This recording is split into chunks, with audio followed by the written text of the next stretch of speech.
Семейдегі нөмірі 4-ші мектеп интернатының оқушылары ел тәуелсіздігінің 25 жылдығына өз тартуларын жасады. Есту қабілеті нашар балаларға арналған мекемеде тәуелсіз Қазақстан бақытты балалық шақ деген тақырыпта қар қалашығы ашылды. Қалашықта хоккей қорабы, сырғанақ, мұздан жасалған мүсіндер бар.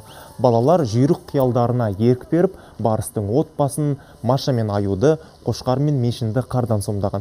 Мектеп ұжымның осы еңбегі 7 жыл қатарынан облыстағы қалашықтар сайысында топ жарып келеді.